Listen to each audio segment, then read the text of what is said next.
Halo semuanya, selamat malam dan kembali lagi bersama saya Johan Leonardo di Jurnal Trading ID.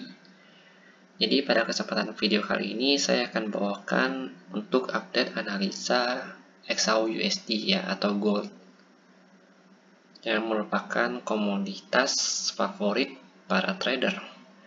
Kenapa dia menjadi favorit? Karena si gold ini bisa menawarkan keuntungan yang lebih besar ketimbang perm atau uang yang lain. Justru karena itu banyak trader-trader yang suka dengan si gold ini.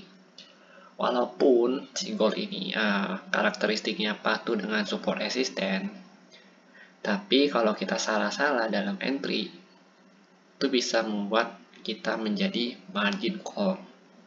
Dan itu sangat berbahaya.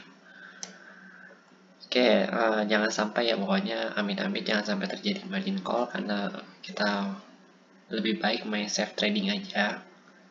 Buka lot itu harus sesuai dengan komposisi modal kita. Langsung aja kita bahas si gold ini yuk. Jadi pada hari ini tanggal 6 September si gold terjadi pelemahan kembali, yaitu di harga 1822. Di sini terjadi pelemahan karena kalau pada video sebelumnya saya pernah bahas jika dia nggak bisa menembus resist ini, otomatis dia akan terjadi pelemahan. Si 1830 ya, resist 1830 nya ini. Karena 1830 ini merupakan 1830 ini merupakan resist penting dia yang belum bisa dia tembus selama beberapa hari ini semenjak dari fresh cash ya. Kita buka aja langsung analisanya. Di sini terlihat, di sini saya ada pernah gambar garis. Ya, untuk yang mau tahu video yang penjelasan kemarin bisa nonton lagi, nanti di pojok kanan atas ini akan saya taruh videonya. Oke, di sini saya ubah dulu, sorry. Kemarin belum keubah 1830. Ini juga 1830. Oke, di sini ya, di 1830 ini merupakan resist penting dia. Kalau dia ingin melanjutkan kenaikan, otomatis dia harus menembus resist ini dulu. Tapi ternyata dia belum bisa menembusnya. Sempat pada saat tanggal 3 September NFP kemarin kan hasilnya buruk ya. Nah, itu dia sempat menembusnya cuma gagal tembus. Untuk kita lebih detailnya kita bongkar aja di time frame per hari, 4 jam. Di sini ya bisa kelihatan ya bahwa dia sempat menembusnya nih. Cuma nggak bisa bertahan lama nih di sini. Di sini saya juga udah menyediakan skenario 1 dan ini skenario 2. Nah, berarti yang kepakai itu adalah skenario 2, di mana dia nggak bisa menembus garis ini dan ada kemungkinan besar dia untuk balik lagi ke base-nya ini. Jadi kalau kita perhatikan si gold ini kalau dia mau naik itu dia akan berhenti di base-nya. Contohnya seperti ini. Ketika dia membentuk flag pattern, kan dia sempat crash nih, jatuh. Tapi dia nggak menembus lebih dari base-nya dia ini. Karena sebelum membentuk si pattern ini, dia ada sempat membuat base dulu di bagian-bagian sini, baru dia naik kembali. Tapi pada saat dia mau turun, dia hanya bertahan turun sampai di sini saja dan bertahan di sini untuk menunjukkan kenaikannya. Apa yang terjadi jika dia emang nggak bertahan di sini, ya dia akan turun kembali ke sini, ke 1760. Lalu sama halnya dengan yang ini, teman-teman. Kalian harus perhatikan ketika dia udah menyentuh base ini, apa yang terjadi nantinya. Bisa aja dia bertahan di sini seperti yang ini. Ya, seperti yang ini. Dia bisa bertahan seperti ini, lalu lanjut naik lagi. Atau dia bisa aja bertahan di sini, lalu dia menembusnya. Kalau dia tembus base ini, ada kemungkinan besar dia untuk lanjut ke sini. Ada kemungkinan besar ke sini. Tapi kalau dia bertahan dan dia mantul di sini nih, nah kita harus lihat lagi nih, ketika harganya menyentuh support ini, resist ini, apa yang terjadi ke depannya nanti akan kita perhatikan kembali, akan saya coba update lagi.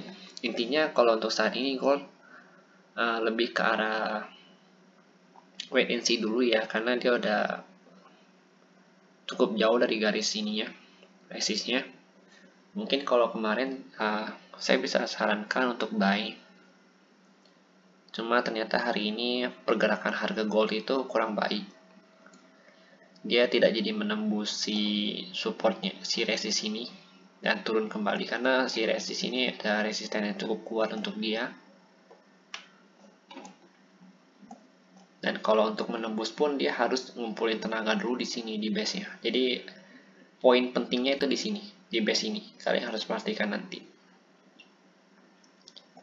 Berarti skenario 1 kita hapus, kita nggak pakai lagi skenario 1 ini, kita ganti aja jadi 1.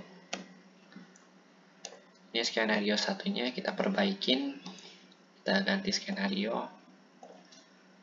Ini ketika harga naik di sini bisa jadi dia ke sini.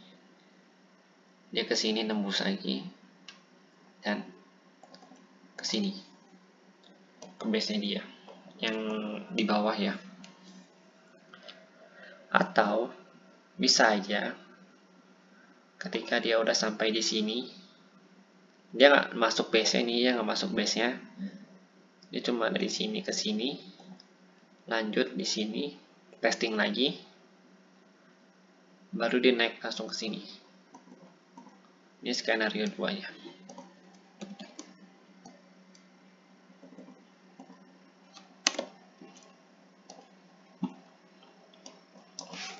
Karena untuk gold ini dia lebih banyak ya untuk base tradingnya.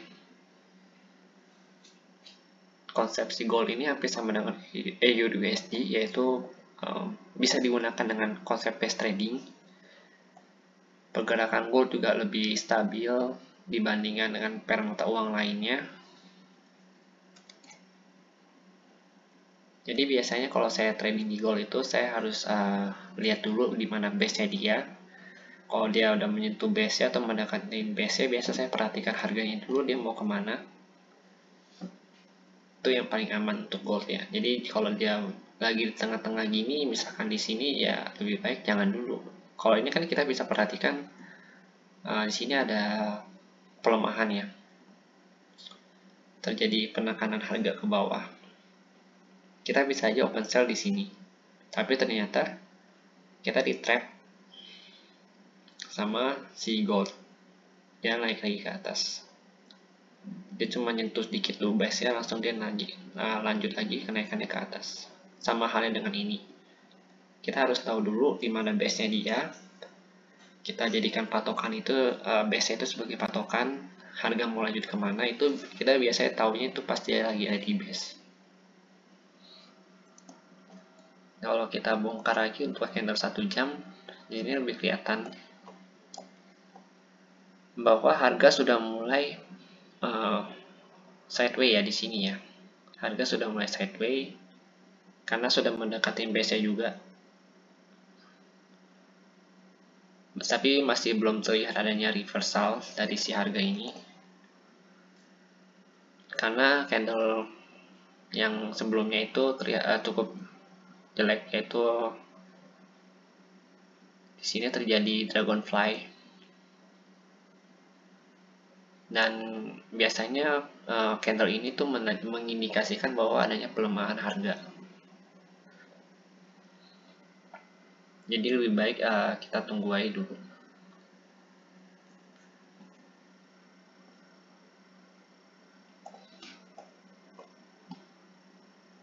Lalu di sini kita perhatikan lagi untuk di M30-nya lebih jelas.